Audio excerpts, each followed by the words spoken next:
que têm critério para trombectomia mecânica de circulação anterior.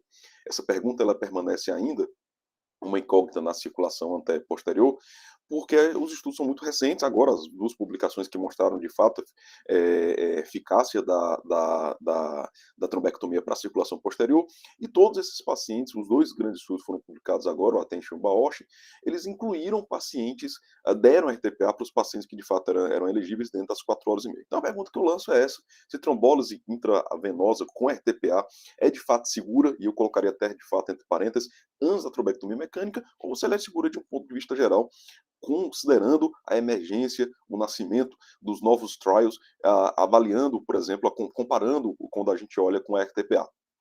Os estudos NINDS e o ECAS, eles sustentam ainda a indicação de RTPA para todos os casos que não têm contraindicações. E aí a gente sempre tem que recorrer a essas contraindicações, as relativas e absolutas, para avaliar a inclusão. Por que eu digo isso? Porque quando a gente considera que os pacientes eles não têm contraindicações e não têm, de fato, área isquêmica instalada, dar RTPA é seguro. Publicação do Neurology, aí, que teve um dos autores, o James Grota, que arrolou 6 centros americanos em RTPA que foi dado para stroke mimic, foi seguro. Não houve nenhuma taxa de sangramento intracraniano para esses pacientes. É lógico que no mundo real, quando a gente olha, por exemplo, pacientes que fazem trombólise por infarto agudo do miocárdio, alguns desses pacientes, de fato, têm sangramento intracraniano. Mas são casos mais reservados, talvez pacientes mais idosos, com doença angiopática importante. Lembrar que a quantidade de microbleeds especificamente, ela não é uma contraindicação absoluta, mas ela é pontuada na literatura como fator de risco adicional. Então, um paciente que você tem conhecimento de que ele tem uma quantidade maior do que 10 microbleeds, parece que o RTPA não é tão seguro nesses casos. Tudo bem, beleza. A gente parte do princípio que NINDS e ECAS sustentaram a indicação da RTPA para todos esses casos, de janela, considerando o ECAS 2, até janela de 4 horas, até janela o último ECAS, até janela de 2008, até janela de 4 horas e meia, estendendo essa janela de 4 horas e meia. A gente perde NNT, mas ganha um pouco mais de janela. 2014, no entanto, o Mr. Clean é a primeira publicação que mostra dados encorajadores sobre trombectomia mecânica anterior. 2015, o boom de papers que são publicados no SC, mostrados no SC, que de fato mostram que você tem NNTs beirando em 6, 7, 5 para trombectomia de circulação anterior. A grande discussão, no entanto, é quando você tem alargamento de um pouco dessas janelas, como aconteceu em 2009 na publicação do Doyle e do Diffuse, que foi outro grande marco, sobre a TPA em pacientes que você possa alargar um pouco mais a janela. Ou lógico, a gente está falando ainda sobre trombectomia mecânica de circulação anterior, mas a TPA apareceu na jogada naqueles pacientes que eram elegíveis dentro do horário padrão standard de 4 horas e meia.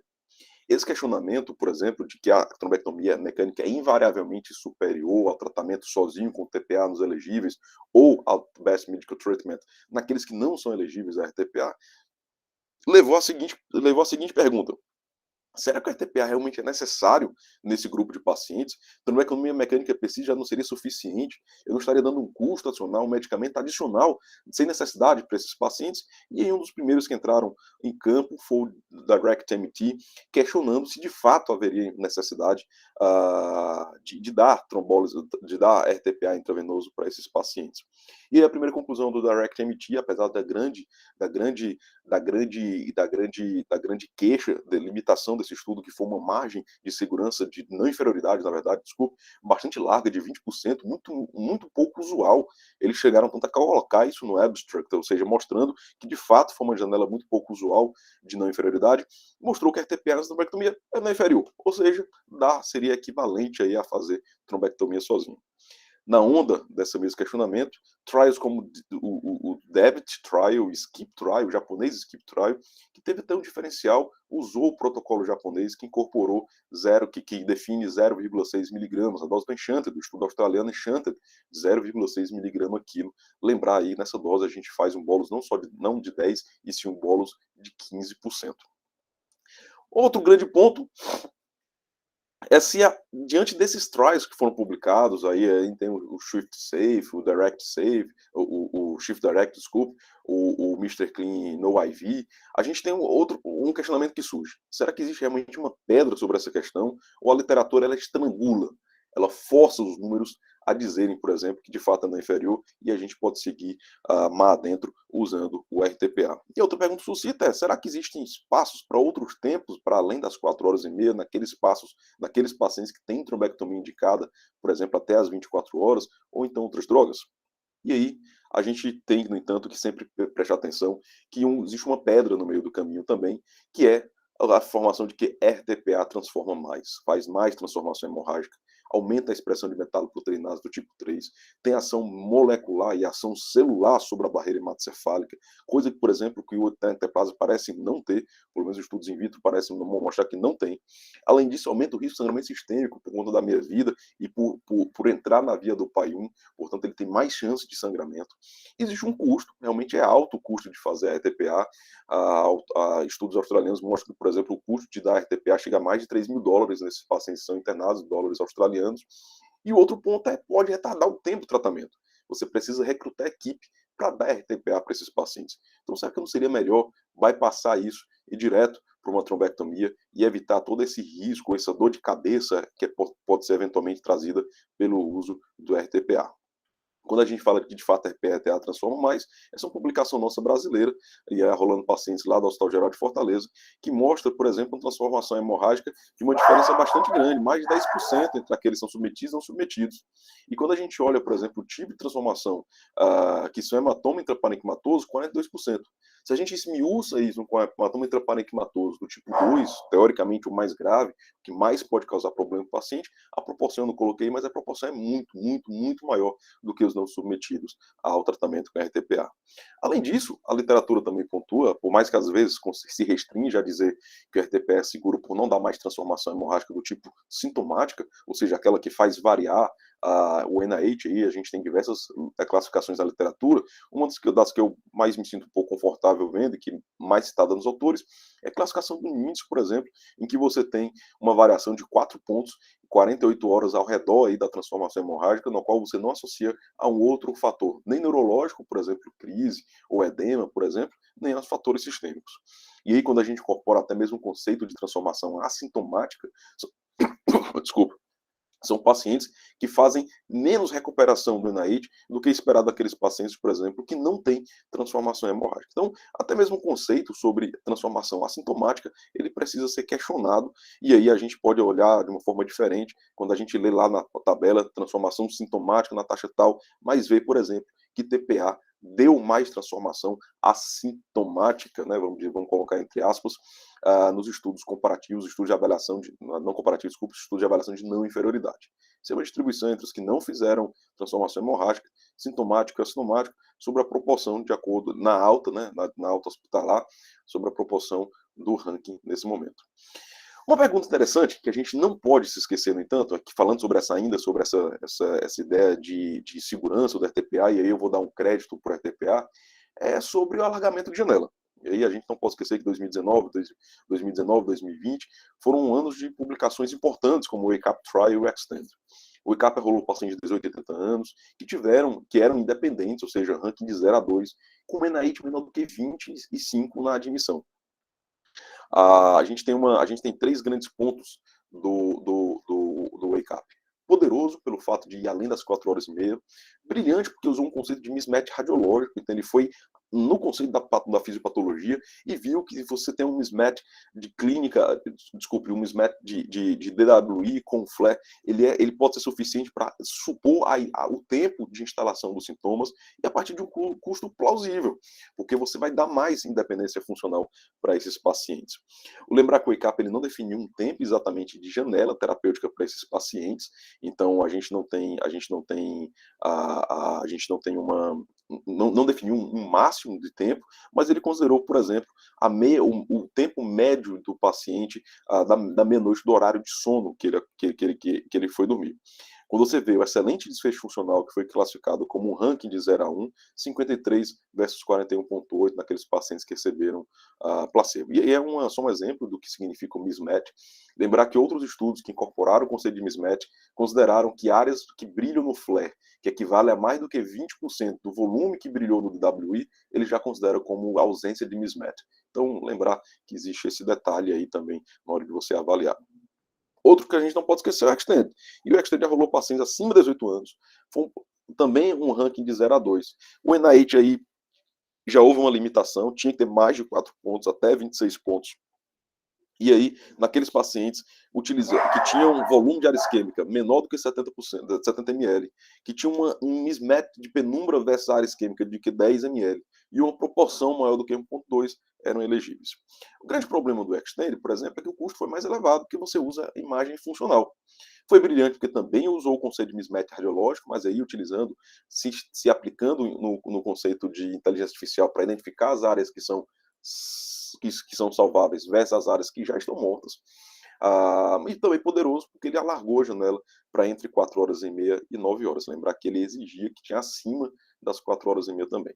Quando a gente olha o resultado, também o ranking de 0 a 1, 35,4% versus 29,5% desses pacientes. O saco, no entanto, que a gente tem, uma sacola que a gente tem de estudos anteriores que estavam a alargar a janela terapêutica de tratamento com RTPA, a gente tem 3 grandes estudos que a gente não pode esquecer. O EPITHET, o ECAS-4, que aí tentou alargar a janela entre 4 horas e meia e 9, e o FALS, que foi de 4 horas e meia. Esses estudos, no entanto, eles faziam questionamentos interessantes, como, por exemplo, DARCO, 6,5 mg, 0,6, a Dodge Enchanted, se eu não me engano, foi o FALS que fez isso. Teve a taxa de baixo recrutamento, também o último, esse estudo que eu citei também, porque foi publicação do Wake Up, então eles tiveram que interromper o recrutamento. O EPIPHET, ele utilizou um mismatch PWI, que é o de perfusão usando a ressonância. E o outro, o ECAS, utilizou o conceito de DWI flare, mas baixo recrutamento. Dose que não era a dose padrão na maioria dos estudos, é uma dose não inferior, mas não é a dose padrão na maioria deles. Foram questões aí que provavelmente sustentaram esses estudos terem vindo negativos. Esse é um slide roubado da doutora Gisele, que mostra o NNT, por exemplo, do início do tratamento do RTPA, do AVC, e aí de janelas de menos que 90 minutos, 93, 3 a 4 horas e meia. O que eu estou querendo dizer com isso? Que a gente ainda pode fazer, mas as custas de perder benefício para esses pacientes, não benefício, mas de número do NNT, né? Você precisa de mais pacientes para poder ter um benefício maior. No caminho do TPA, apesar de parecer tão seguro ou parecer tão interessante, mesmo em janelas alargadas, como a gente está discutindo há pouco tempo, apareceu um PRISMS. Tinha um PRISMS aí no meio do caminho. E a publicação da doutora Pungicatri, a mesma que fez essa editorial que eu li, que acabou despertando para fazer esse assunto, que eu até tinha coincidentemente revisado há pouco tempo, mostrou que da TPA versus placebo e aspirina foi não inferior a esses pacientes que tinham um NIH baixo. Então, pacientes que tinham non-disabled stroke, o NIH baixo, não havia benefício em termos de funcionalidade de 90 dias quando você dava só RTPA para esses pacientes. O grande problema, no entanto, é que esses pacientes tinham mais chance, de fato, de ter transformação hemorrágica, de qualquer tipo. A sintomática não houve diferença, porque houve uma quantidade muito pequena de pacientes que tiveram, de fato, transformação hemorrágica. Algumas críticas ao paper da doutora Pungicatri, do PRISMS, é, por exemplo, o conceito de non-disabled stroke. Quando você pega pacientes com NIH baixo e que foram classificados como non-disabled naquele momento, esses pacientes, até 30% desses pacientes, ficam debilitados depois de 90 dias. Então, quando você avalia além desse período, quando você classifica que não vai causar nenhum tipo de déficit, o paciente ele fica assim debilitado. Ele pode ficar com comprometimento, por exemplo, de não voltar ao trabalho. Lembre-se que pelo ranking estruturado, pelo questionário estruturado do ranking, publicação do Eskel Bruno, você não tem, não voltar ao trabalho te dá um ranking 2. Isso pode significar uma perda de autoestima, de outros componentes psicológicos importante para o paciente. Então, veja que não voltar ao trabalho é um ranking 2, que às vezes alguns estudos considerados como não desabilitante. Mas o paciente não voltou ao trabalho dele, certo? E aí o desafio que aparece no meio do caminho, também um slide roubado aí da doutora Gi, que eu já vi também em alguns outros locais, ela sempre apresenta mostrando esse gráfico que eu acho extremamente interessante, é quão de fato a RTPA pode ser eficiente para oclusões, para a chance de reperfusão de acordo com a localização do trombo. Então, ter carotídeo, por exemplo, só de 4 a 8% de chance de perfusão. De cerebral média M1 de 24 a 32. Quando a gente joga um pouquinho lá para M2, por exemplo, talvez algo em torno de 40%, de 30 a 40% de chance de reperfusão. É baixo. Então, esses AVCs que têm oclusão proximal, quanto mais proximal a oclusão, menor vai ser a chance de efetividade do RTPA. Além do próprio tamanho do trombo. Quanto maior o trombo, e aí o corte na literatura geralmente em torno de 8 milímetros, também menor a chance de você conseguir reperfundir. Voltando para 2015, esse gráfico, essa tabela mostra, por exemplo, também da doutora G, mostra que todos esses estudos utilizaram a RTPA. Então não foi um comparativo de trombectomia versus RTPA em todos os pacientes, até porque a janela, para alguns desses casos, como o Escape, como o próprio Mr. Clean, o Shift Prime, o Revascat, o Rivscat, eles alargaram para além das 4 horas e meia. Então não é trombectomia versus RTPA, é trombectomia mais RTPA, quando possível, versus nada, versus a RTPA isoladamente. E todos os estudos mostraram o benefício inquestionável do uso da trombectomia mecânica para a circulação anterior. E aí, fazendo um retrospecto, voltando um pouquinho naqueles estudos que foram publicados a partir de 2019, o primeiro deles na esteira aí, entre o DIRECT-MT, sobre estudos de não inferioridade. Então, não inferioridade em relação a RTPA mais trombectomia mecânica, e aí considerando, no entanto, que a gente tem uma margem de não inferioridade muito larga, de 20%, que foi extremamente questionada. Um pouquinho depois, o DEVT Trial, que mostrou também que não inferioridade, então, entre pacientes com AVC isquêmico, devido ao comprometimento de circulação anterior total, dentro de 4 horas e meia, tratamento endovascular sozinho, comparado com RTPA mais endovascular, ele encontrou um threshold para uma não inferioridade dentro do desfecho de 90 dias. Skip, publicação japonesa, mostrou, por exemplo, que mostrou também uma margem de não inferioridade, só que aumentou a chance de transformação hemorrágica dentro de 36 horas. Veja, não houve diferença pelo critério NIDS para transformações do tipo sintomática, até pela quantidade de casos, né? Foram poucos casos, mas houve transformação de qualquer tipo, então realmente dar trombectomia, dar RTPA antes, aumentou a chance de transformação hemorrágica. O que faz a gente voltar lá para aquele dos meus primeiros slides, questionando de fato o papel o conceito de transformação assintomática. Será que esse paciente, por mais que não tenha tido impacto na funcionalidade, aparentemente impacto na funcionalidade em 90 dias, quando a gente olha até um pouco mais, né, existe literatura falando sobre o efeito da transformação assintomática em até 1 ano, será que esse paciente não tem uma recuperação menos favorável? Será que não é um paciente mais para o polo do ranking 2 do que o ranking 1, por exemplo?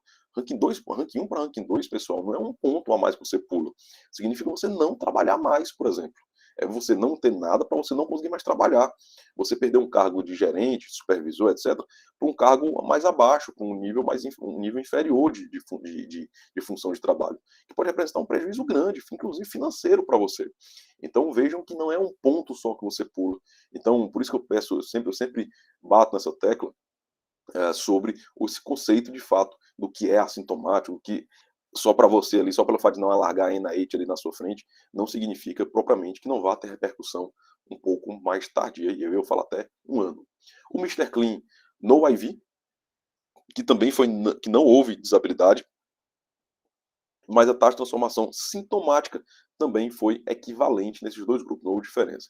E as 2 publicações mais recentes que motivaram o SMINT, que é o grupo europeu sobre a neurointervencionismo, ou intervenção neurológica minimamente invasiva, etc., eles consideraram essas 2 novas publicações para fazerem a meta-análise que foi publicada agora há pouco tempo. O Shift Direct colocou pacientes com 18 anos, com ranking prévio menor ou igual a 1, NIH de entre 5 e 20, oclusão de carótida OM1 e que tinha um aspects maior ou igual a 4. Veja que eles tiveram uma largada importante em termos de aspects do que a gente costuma ver de contraindicação de trombectomia, por exemplo, como o Resilient, que usou 6, se eu não me engano o Mr. Clean também usou 6, o Revascat, se eu não me engano, também usou 6. E aí, uma diferença do Shift Direct é que eles fizeram inclusão de grupos europeus, na Oceania e América do Norte, 48 centros. Houve especificamente o catéter obrigatório, foi o Solitaire, mas você podia usar outros além mas usou o Solitaire. E houve também não inferioridade. No entanto, houve maior taxa de perfusão exitosa. E a gente sabe que perfusão exitosa no grupo SBTPA pode aumentar a chance a gente não sabe ainda, pelo menos não além desse prazo de 90 dias, de menos transformação hemorrágica, dentro do período do hospitalamento, transformação hemorrágica, ou até mesmo isso impactar em funcionalidade para além dos 90 dias. A gente também tem que chegar ao paciente além dos 90 dias. Existem uns gráficos interessantes falando sobre como muda, como migra o ranking. Não sei se vocês já viram, são gráficos coloridos, e aí você pega cada caso e vai mostrando como eles migram. Na admissão, em 30 dias, o ranking da admissão ele é muito parecido com o ranking em 30 dias. O ranking em 30 dias, menos de 30% equivale a um ranking de 90 dias. Mas o ranking de 90, impactado no de 1 ano ou de 2 anos, ele muda bastante. Então, é uma coisa interessante para a gente ver de como é que se comporta o paciente para além dos 90 dias. O Direct Safe, mais de 18 anos, já considerou pacientes, até mesmo pacientes que tinham algum tipo de incapacidade no sentido de ajuda de alguma coisa, nem que seja uma ajuda, por exemplo, de uma pessoa de um lado para eventualmente caminhar, ou uso de uma bengala, por exemplo, com um ranking menor ou igual a 3. E usou o TPA, e a grande novidade, por exemplo, foi o tenecteplase, na dose de 0,25, que a gente viu agora na publicação, apresentação recente no ESOC, que é considerado uma dose não inferior ao RTPA. O ENAIT da admissão entre 5 e 20, e houve um balaio de gato no sentido de oclusões, tanto carote interna, M1, M2 e também basilar. Adotou obrigatoriamente o trevo, diferentemente do shift, que adotou obrigatoriamente o solitaire. Houve uma não inferioridade. No entanto, quando a gente compara centros de Oceania versus da África, asiáticos, e a Oceania foram 2 países incluídos, de fato, Nova Zelândia e Austrália, houve uma chance de melhor desfecho final, ranking 0,2, em 90 dias, quando você olhava para esses pacientes.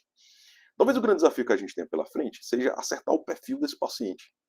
Talvez identificar aquele que tem o ENAIT admissional, pegando carona nos resultados do PRISMS. Extensão da lesão, será que lesões um pouco menores não seriam mais seguras a gente dar RTPA, porque transforma mais? Talvez a localização de trombo, só naqueles casos de ter um trombo mais proximal.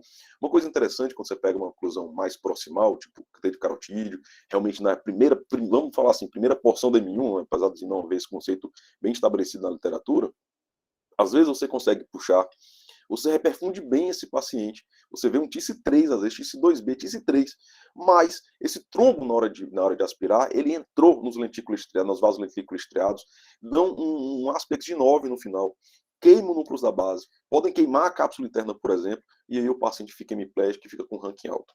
Então veja bem, você perfundiu bem esse paciente, mas os ramos lentículos estriados não foram apropriadamente reperfundidos. E aí talvez esse perfil de paciente que tem a oclusão mais proximal, será que não fosse o perfil ideal? Ah, João, mas tem uma transformação, tem uma chance de reperfusão, de recanalização menor nesse grupo de pacientes. Tudo bem, é uma reperfusão menor, mas no momento que você tira esse trombo e talvez dá RTPA depois, será que não seria melhor para evitar essa oclusão lá nos ramos lentículos estriados? Mais distalmente, às vezes são sintomas mais leves. São cognitivos, pode dar uma afasia, tudo bem, mas às vezes são sintomas mais leves. Ele quebra, ele se fragmenta mais, são lesões menores em mais áreas corticais, vamos falar assim. Então, é um questionamento que a gente tem pela frente. O outro é a probabilidade em realizar trombectomia mecânica, né? É o ponto que você tem que levar em consideração. A expertise do centro muda completamente a forma como você trata. Como você tem resultados. Ponto importante é o planejamento. O que a gente ainda tem para o futuro? Pegando carona nessas perguntas que a gente fez, o que a gente pode ver para o futuro? Por exemplo, a nectaplase sangra menos, teoricamente debilita menos, parece mais seguro para sangramentos, inclusive sistêmicos. O tempo de administração. Você pode também selecionar para estudos reperfusionais que têm uma segurança maior do que simplesmente identificar somente o aspects, por exemplo, que ainda é um critério de seleção, que foi ainda critério de seleção para alguns estudos. Lembrar que existe uma variação interexaminador muito grande de aspects e nem todos os serviços estão habilitados com métodos automatizados. Mas uma pergunta também que surge para a gente é, João, já que a gente tem uma evidência que mostra na meta-análise, apesar da heterogeneidade, dois dos 6 estudos incluídos, ou seja, 1/3 dos estudos incluídos são estudos que têm altas chances de vieses, como, por exemplo, o DIRECT e o DEVIT, por exemplo, o DIRECT-MT e o DEVIT, mesmo assim foram incluídos na meta-análise. Será que, então, se a gente considera de uma forma meio forçada na literatura, vou falar assim, algo estrangulando os números, para dar RTPA antes da trombectomia, será que a gente não pode fazer depois? E aí essa pergunta tentou ser respondida, por exemplo, com Extend-A TNK, um estudo que rolou centro, se eu não me engano, inclusive da Austrália, muitos centros da Austrália, eu acho que a Stand é australiano, que mostrou que da RTPA, comparando a alteplase, aí não foi uma comparação de fazer com ou fazer sem a trombectomia, mas naqueles pacientes que eram submetidos à trombectomia, da tenecteplase, em comparação à RTPA, melhorou a chance de bom desfecho funcional, especialmente 72 horas, quando você avalia a chance de a recuperação neurológica para esses pacientes. E aí, uma coisa interessante, dando uma magnificada aí, colocando uma lupa sobre essa questão de dar RTPA, a superioridade do RTPA sobre o tenecteplase, o tenecteplase sobre a RTPA, antecedendo a trombectomia, a gente vê um menor custo em 90 dias. Essa é a avaliação de custo-efetividade publicada na Stroke, pelo grupo da Extendai tenecteplase. Menor custo da internação. Menor custo da trombólise, você consegue fazer com ampolas menores, visto que a dose é de 0,25. E nas avaliações, tanto da probabilistic analysis como da sensitivity analysis, também mostrou efetividade. Você chega a ter 100% de custo-efetividade nesses casos, né? Uma outra ideia que surgiu, e aí puxando carona no grupo extremamente inovador lá de Barcelona, foi o Choice.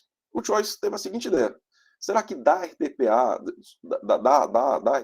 intraarterial, naqueles casos que não tiveram reperfusão adequada, completa, não seria interessante? Então, todos os casos que tinham TIC3 foram excluídos. O que era um TIC menor do que isso foram incluídos para avaliar a eficiência de dar RTPA intraarterial. Porque o intraarterial, teoricamente, você consegue dar doses menores, limite 2 miligramas, foi a dose que foi administrada. O tempo variou de 30 a 10 minutos de bolos, eles começaram com 30, depois baixaram para 10 minutos de bolos. E aí você percebeu, eles encontraram que não houve maior chance de transformação hemorrágica, nem de qualquer tipo na comparação dos dois grupos, não alteplase versus placebo. E você teve sim uma melhor chance de bom desfecho funcional nesses pacientes. Então, da alteplase intraarterial, nesses casos, melhorou a chance de bom desfecho nesses pacientes dentro de 90 dias. Só puxando carona um pouquinho nesse conceito do tenecteplase, faltou aqui. Faltou um paper.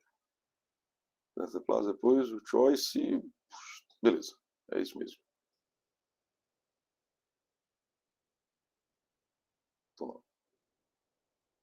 Sim, só faltou comentar, na verdade, essa ambulância veio para eu lembrar.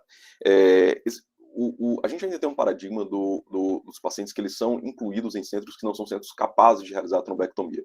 Lembrar que a evidência mais robusta que a gente tem de não inferioridade, que foi incluída nesse protocolo recente, nesse guideline recente europeu, ele fala sobre centros que são centros capazes de fazer, que chama de mothership.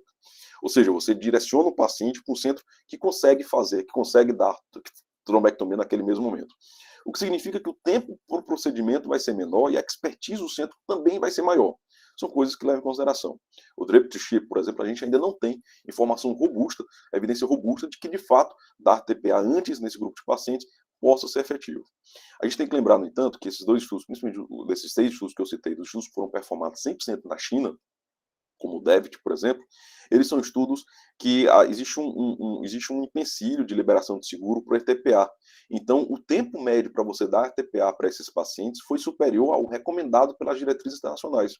A gente tem uma recomendação hoje de 60, idealmente de 45 minutos entre a entrada do paciente até você administrar o TPA, e a maioria desses centros houve uma mediana de 60 minutos desses dois estudos. Então, foi além do preconizado. E a gente viu naquele gráfico que eu mostrei do NNT, que quanto mais tempo a gente passa, especialmente acima dos 90 minutos, menor a chance da gente conseguir um bom desfecho funcional, maior a necessidade, na verdade, de um NNT. Foi o dado estudado, maior necessidade de um NNT para essas terapias.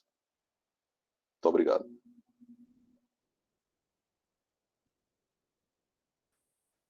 Muito bom, João. Excelente aula e adorei o design dos slides, viu? Foi a primeira vez que eu experimentei.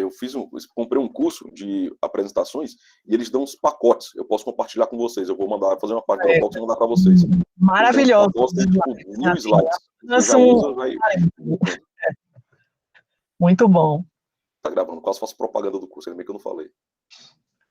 Muito bem. Muito bom, João. João, eu tive uma dúvida, até uma discussão que eu tive com a Ingrid ontem, dos critérios para o estudo Wake Up.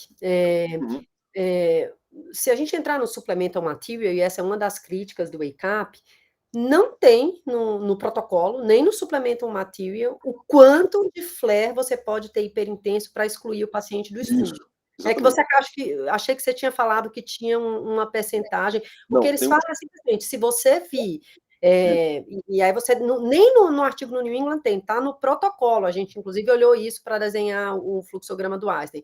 Se você vir hiperintensidade no flare, na região do ABC, então não está quantificado por ADC, não tem o tamanho da lesão que você precisa ter para excluir.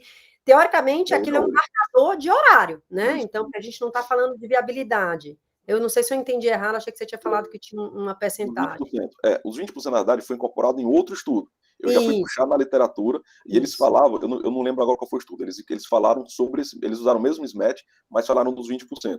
O WAKE-UP não colocou isso. Não colocou, Eles colocaram exatamente. assim, se você vir isso aqui e não vir aqui, é um mismatch. É só isso que eles colocaram. Exatamente. Inclusive, agora acho que o Rony perguntou, é qualitativo. É qualitativo. Simplesmente qualitativo, exatamente. Então você simplesmente bate o olho e diz que vê ou não. Diz que viu ou não. Mas tem um paper, eu esqueci qual foi o autor, quais são os autores, posso mandar para vocês. Eles falaram disso dos 20%, mas não foi incorporado no WAKE-UP. Realmente não foi incorporado no WAKE-UP. E é uma crítica ao estudo, né? Porque é uma Uma avaliação crítica, qualitativa, só eles até, para o WAKE-UP, no protocolo, se você entrar no Supplemental Material, tem lá que eles faziam um treinamento e tudo, né, para os centros, porque eram... É como a gente faz o Extend, né? O Sim. investigador olha na hora e decide, né? Então, não dá para ir para um core lab para voltar, e às vezes a gente tem erro nas decisões. Sim. Mas, Principalmente essa é uma... naquelas que precisam, por exemplo, olhar o exemplo que eu citei do Aspects, né? Você Isso. bater o olho e dizer qual é o Aspects, né? A gente pode estar deixando de incluir uma série de pacientes, por exemplo, né? É o mesmo risco que a gente corre, por exemplo, só olhando o Aspects sem ter uma ferramenta automatizada validada, né? Perfeito. Doutora Mara, RTPA antes? Pra todo mundo? Eu acho que nesse cenário nosso, onde a gente não tem, eu desconheço algum serviço que tenha neuroradiologia disponível no lugar 24 horas, a não ser o Hospital de Vitória. Salvo engano, o Central de Vitória, parece-me que a neuroradiologia é no local. Mas se a gente não tem, e o modelo aqui brasileiro é esse, né? O modelo brasileiro é esse que não tem o radiologista disponível no local. O radiologista fica à distância e ele é chamado para as trombectomias. Então, nesse cenário que é o modelo nosso, acho que a gente tem que manter o uso do RTPA antes de casos de trombectomia, tá? Porque Concordo 100%. Eu acho que é uma realidade acho que é completamente diferente da nossa, em termos de até totalmente. tempo de administração do RTPA. A gente já perde muito tempo na administração do RTPA. Infelizmente, poucos são centros que conseguem fazer em menos do que 45 minutos, por exemplo. Então, não hesite, né? Se você não tem critério de contraindicação, eu não vejo motivo para hesitar fazer. E eu acho que, João, com essas novas evidências da fase, eu acho que é meio natural a substituição ou o uso maior da tenecteplase. Acho que isso também pode modificar um pouco isso. Ontem eu vi uma publicação, quando o Dr. Raul falar, eu vi uma publicação ontem no... A gente não está ouvindo o Dr. Raul, peraí. A gente tem uma publicação... Então, sim. Ontem eu vi uma publicação no Twitter de um colega lá da Cornell, e ele falou assim, hoje é o dia da transformação, e fez até um meme falando sobre que eles já estão substituindo alteplase por tenecteplase, não fazem mais alteplase. Ele até colocou o meme, era Transformation Day. Então...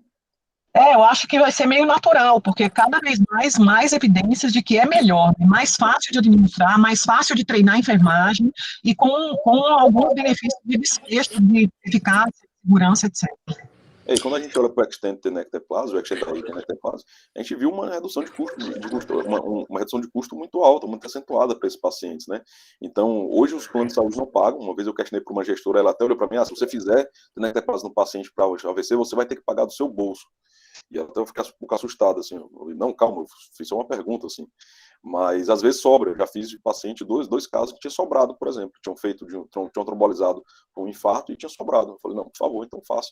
E por coincidência, houve uma recanalização completa. Era um T-carotídeo de um paciente de 33 anos. Raul, por favor. Bom dia, pessoal. Parabéns, João, pela aula, foi excelente.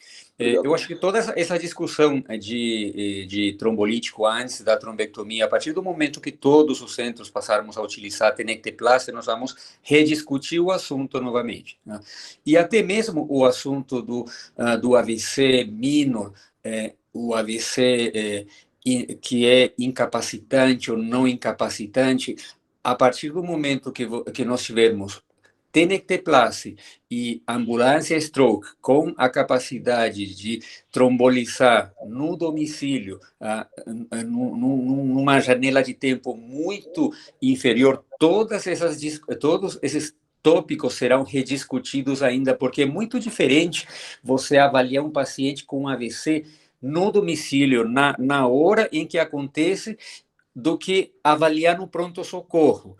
É diferente. Eventualmente, a gente pega o paciente num momento mais grave, às vezes o sintoma flutua, chega no pronto-socorro, não está tão ruim, ou até melhora um pouco, você exclui o paciente da trombólise e esse paciente volta a piorar depois. Então, são vários cenários a levar em consideração. Então, toda a nossa... A maneira como nós tratamos o paciente com AVC pode mudar bastante ainda com o tempo, a partir da disponibilidade desses métodos. Tenecteplásia e maior disponibilidade de uma ambulância com capacidade de fazer tomografia. Um outro comentário que eu queria fazer de um caso que eu tive recentemente, como algumas coisas também não dá para extrapolar. Eu, no grupo, uma vez compartilhei um caso recente de um wake-up stroke que eu estava manejando lá no Salvados. Era uma senhora que acordou com um AVC cerebral média direita, e ela tinha uma oclusão da carótida interna, do lado direito. E fiz a ressonância e tinha um mismatch, eu estava com uma certa dúvida, a Eva me respondeu e ela falou, não, eu faria a trombólise endovenosa nesse paciente. Aí já estava preparando já avaliei a paciente, estava preparando o trombolítico, fui checar novamente o prontuário, os clínicos não tinham me passado todos os dados da paciente. Quando olhei a história, a paciente toma rivaroxabano. Aí fui checar com a família se ela tomava todos os dias. Não, ela toma regularmente a rivaroxabano. E aí eu tive que decidir, o que eu faço? Nós acabamos de discutir o paper que foi apresentado no europeu, que a gente pode, um paper mostrando que trombólise em pacientes com rivaroxabana ou DOAC pode ter um resultado satisfatório, mas neste caso era um caso completamente diferente. Então, eu optei por não fazer, tá? Mantive conservador, paciente foi para UTI e essa paciente fez um hematoma parenquimatoso espontâneo, tipo 2, né, mesmo com tratamento conservador. Provavelmente por ser um caso mais grave, com oclusão carotídea, né, um padrão de colateral e reperfusão muito ruim, que possa ter contribuído para essa transformação, e seria catastrófico se eu tivesse extrapolado uma nova evidência que nós temos, que pode ser seguro trombolizar paciente em uso de DOAC, mas não neste caso, que era um wake-up stroke, né, numa situação que nós ainda estamos aprendendo, e mais ainda com uma oclusão carotídea, né? Esse seria um caso de tentar realmente neuroimagem avançada e levar para trombectomia mecânica. Seria talvez a melhor opção para essa paciente. Mas era um caso que eu gostaria de comentar e também escutar de vocês. Perfeito, Raul. Acho que as extrapolações elas precisam ser feitas assim mais com muito cuidado, né? Eu comparo essa tua situação, a situação de você fazer trombólise em janela estendida e levar para trombectomia mecânica, né? A gente não tem nenhuma evidência disso.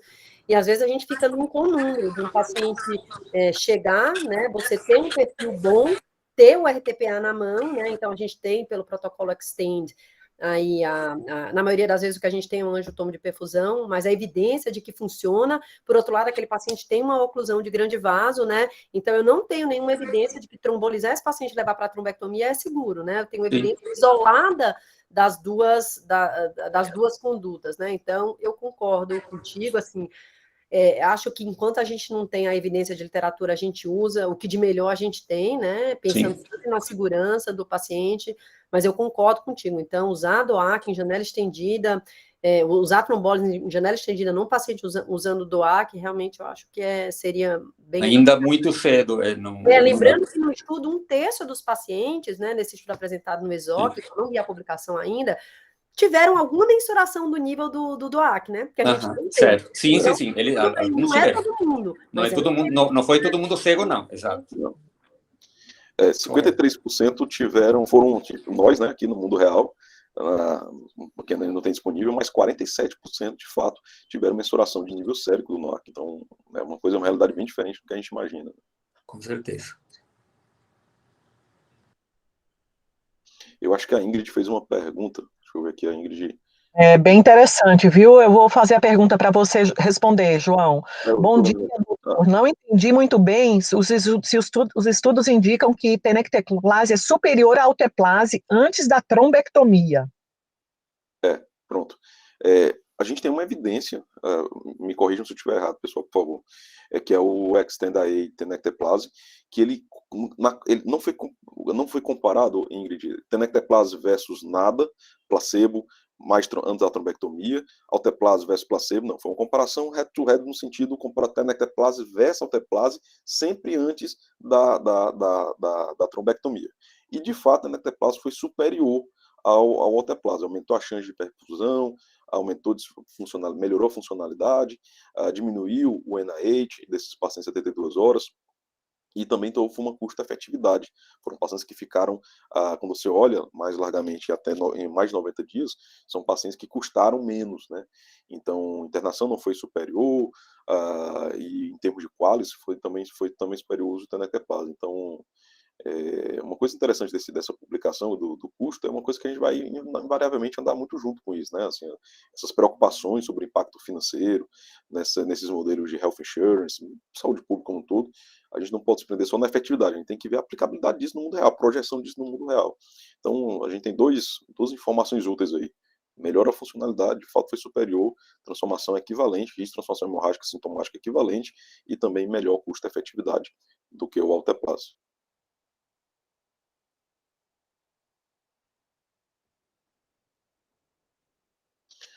Na rede Resilient tem alguma informação que possa ser compartilhada preliminarmente sobre o desenho do estudo? Já foi publicado alguma coisa sobre a metodologia de alguma coisa que vai ser usada antes da trombectomia?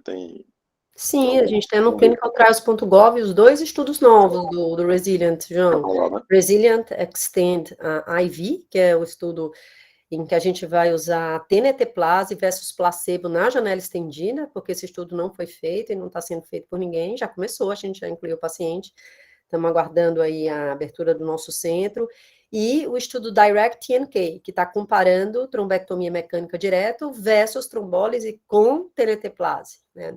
Entendi. Então, os 2 estudos já estão em andamento, a gente já tem inclusão de pacientes nos 2 estudos no Brasil. Espero que a gente abra o nosso centro precoce, porque esse estudo do RECT-NK vai acabar com o nosso problema de não fazer trombectomia na janela usual, porque a gente vai ter device para todo mundo, mesmo antes do Ministério pagar, né? Porque o paciente é randomizado só para tenecteplase ou não, mas o device está lá. Então, essa é a parte excelente desse estudo. Então, estamos tentando aí agilizar esses treinamentos.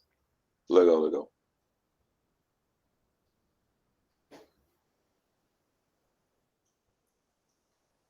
Fantástica, João, fantástica a aula. Marinha, eu acho